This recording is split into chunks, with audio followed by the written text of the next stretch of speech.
Hello friends, welcome to my channel madhuseasykitchen. எல்லோருக்கும் வணக்கம். இன்னைக்கு என்னோட சேனல்ல இருந்து அட்டகாசமான ஒரு சட்னி வெரைட்டி தான் பார்க்க போறீங்க. பூண்டு சட்னி. இது ரொம்ப டேஸ்டா இருக்கும். இட்லி தோசைக்கு அவ்வளோ அருமையா இருக்கும். நான் சொல்ற பக்குவத்துல செஞ்சு ஃப்ரிட்ஜ்ல வச்சிட்டீங்கன்னா ஒரு மாசம் வரலும் கெட்டு போகாது. இது எப்படி செய்யறதுன்னு பார்க்கிறதுக்கு முன்னாடி இதுவரைக்கும் என்னோட சேனல் லைக் பண்ணலனா லைக் பண்ணிட்டு subscribe பண்ணிட்டு பெல் ஐகானை கிளிக் பண்ணிட்டு ஆல்ங்கிற ஆப்ஷனை செலக்ட் பண்ணிக்கங்க. அப்பதான் நான் போடுற எல்லா வீடியோஸும் உங்களுக்கு நோட்டிஃபிகேஷன் வரும், நீங்களும் பார்த்துக்கலாம். இப்போ ஃபர்ஸ்ட் இன்கிரீடியன்ட்ஸ் லிஸ்ட் அவுட் பண்ணியிருக்கேன், அதை பார்த்துட்டு நம்ம வீடியோக்குள்ளே போகலாம். இப்போ எப்படி பண்ணுறதுன்னு பார்க்கலாம். 4 தக்காளி எடுத்திருக்கேன், 4 கட்டி பூண்டு, 10 வரமிளகா, சின்ன நெல்லிக்காய் சைஸ்க்கு புளி எடுத்து வச்சுருக்கேன். பூண்டு நல்லா தோலை உரிச்சிட்டு அலசி வச்சுருக்கேன். இப்போ ஃபஸ்ட்டு மிக்ஸி ஜாரில் பூண்டு சேர்த்திக்கலாம். அடுத்ததாக புளியை எடுத்து வச்சுருக்கேன் இல்லையா, அது சேர்த்திக்கலாம்.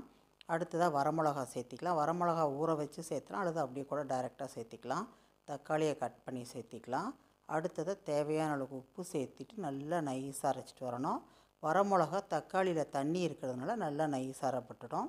இந்த அளவுக்கு நல்லா நைஸாக அரைச்சி எடுத்துக்கணும். ஒரு பாத்திரம் வச்சு 2 டேபிள் ஸ்பூன் அளவுக்கு எண்ணெய், 1 டீஸ்பூன் கடுகு போட்டுக்கலாம். கடுகு நல்லா பொரிஞ்ச பின்னாடி அரைச்ச விழுதை சேர்த்திக்கலாம். விழுது சேர்த்துனதுக்கப்புறமா அடுப்பை சிம்மில் வச்சுட்டு ஒரு 2 நிமிஷம் அப்படியே கலந்து விட்டுக்கலாம். நல்லா சுண்டி வரணும், அந்தளவுக்கு கலக்கணும். இப்போ மிக்ஸி கழுவிட்டு ஒரு 1/4 டம்ளர் அளவுக்கு தண்ணி சேர்த்திக்கிறேன். இதுக்கு மேலே வேண்டாம், இதுவே அதிகம்தான். இதுக்கு குறைச்சி வேணால் கூட நீங்கள் சேர்த்திக்கிங்க. நல்லா கலந்து விட்டுட்டு நம்ம மூடி வச்சு நம்ம வேக விடலாம். ஏன்னா மேலே தெறிக்கும், அதனால் மூடி வச்சுக்கலாம். மூடியை கிராஸாக மூடிக்குங்க. டைட்டாக மூடிங்கன்னா மூடியில் தண்ணி வழிஞ்சு இந்த சட்னியில் விழும். அதாவது அந்த வேர்த்து வழியிற தண்ணி இருக்குது இல்லையா, அது சட்னியில் இறங்கும். இன்னும் ரொம்ப நேரம் ஆகும் சுண்டுறதுக்கு. அதனால் அடுப்பை சிம்மில் வச்சுட்டு அப்பப்போ மூடி வச்சுட்டு நீங்கள் லேசாக கலந்து விட்டுக்கிட்டே இருக்கணும். நல்லா சுண்டி வரணும். அடியில் பிடிச்சி வந்ததுன்னா கொஞ்சம் எண்ணெய் விட்டுக்கலாம். 1 டீஸ்பூன் 2 டீஸ்பூன் அளவுக்கு தேவைப்படுற அளவுக்கு எண்ணெய் விட்டு நம்ம மிக்ஸ் பண்ணி விட்டுக்கலாம். நான் இன்னும் 2 டேபிள் ஸ்பூன் அளவுக்கு எண்ணெய் விட்டேன். எண்ணெய் விட்டு தான் நல்லா கலந்து விட்டேன். அதனால் உங்களுக்கு எவ்வளோ தேவைப்படுதோ எண்ணெய் நீங்கள் அந்த அளவுக்கு நீங்கள் எண்ணெய் விட்டுக்கலாம். இந்த பூண்டு சட்னி நல்லா குறைஞ்சி வரணும், பூண்டு பச்சை வாசனை போகணும், அந்த அளவுக்கு நீங்கள் வதக்கி விட்டுக்கணும். இப்போ ஒரு 1/2 டீஸ்பூன் அளவுக்கு நாட்டு சர்க்கரை சேர்த்திக்கிறேன், அல்லது வெல்லம் கூட சேர்த்திக்கலாம். இது உங்களோட விருப்பம்தான். எங்கள் வீட்டில் வெல்லம் சேர்த்துனா பிடிக்கும் அப்படிங்கிறனால சேர்த்திட்டேன். நல்லா கலந்து விட்டுட்டு இப்போ 1 டேபிள் ஸ்பூன் அளவுக்கு நான் எண்ணெய் சேர்த்திக்கிறேன். எண்ணெய் அப்பப்போ நான் ஒரு 2 டேபிள் ஸ்பூன் அளவுக்கு சேர்த்திக்கிட்டேன். உங்களுக்கு எவ்வளோ தேவையோ அந்த அளவுக்கு சேர்த்திக்கலாம். நல்லெண்ணெய் தான் சேர்த்தணும், நல்லெண்ணெய் தான் ரொம்ப நல்லாயிருக்கும். தாளிக்கிறதுக்குமே நல்லெண்ணெய் தான் சேர்த்தணும். நல்லெண்ணெயில் செஞ்சால் தான் டேஸ்ட்டு ரொம்ப அருமையாக இருக்கும்.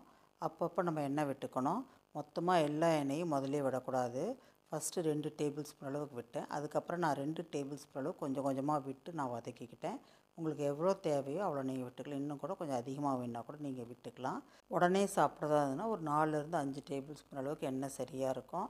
ஃப்ரிட்ஜில் ஸ்டோர் பண்ணுறதா இருந்ததுன்னா ஒரு 1/4 கப் அளவுக்கு எண்ணெய் விட்டு நல்லா ஆற வச்சு ஏர்டைட் கண்டெய்னரில் போட்டு வச்சிங்கன்னா ஒரு மாதம் வரலும் கெட்டு போகாது. டேஸ்ட் அருமையாக இருக்கும். அப்பப்போ நீங்கள் எடுத்து யூஸ் பண்ணிக்கலாம். ஒர்க் பண்ணுறவங்களுக்குலாம் அது ரொம்ப ஈஸியாக இருக்கும். அடி பிடிக்காமல் பார்த்துக்குங்க. அடி பிடிச்சா டேஸ்ட் நல்லாவே இருக்காது. இப்போ சிம்மில் வச்சு ஒரு 2 நிமிஷம் விட்டேன். நல்லா எண்ணெய் கசிஞ்சு வருது. இதை கலந்து விட்டுட்டு ஸ்டவ்வை ஆஃப் பண்ணிடலாம்.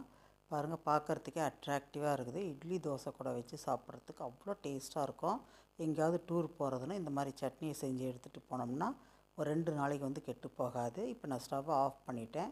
அந்த சூட்லேயே விட்டுருக்கேன். பாருங்கள், நல்லா எண்ணெய் கசிஞ்சு வருது. நான் உடனே யூஸ் பண்ணதுனால இந்தளவுக்கு எண்ணெய் போதும். நீங்கள் ஒரு மாதம் வச்சுக்கிறதா இருந்ததுன்னா இன்னும் கொஞ்சம் அதிகமாக எண்ணெய் விட்டுக்குங்க. ஆனால் நீங்கள் ஏர்டைட் பாக்ஸில் போட்டு வச்சுருந்தா கூட எண்ணெய் கசிஞ்சு நல்லாவே வரும். இப்போ இது ஒரு பாத்திரத்துக்கு மாற்றி வச்சுக்கலாம். சட்னி பார்க்குறதுக்கே அட்ராக்டிவாக இருக்குது. சாப்பிட்றதுக்கு அவ்வளோ டேஸ்ட்டாக இருக்கும். குழந்தைங்களாம் ரொம்ப விரும்பி சாப்பிடுவாங்க.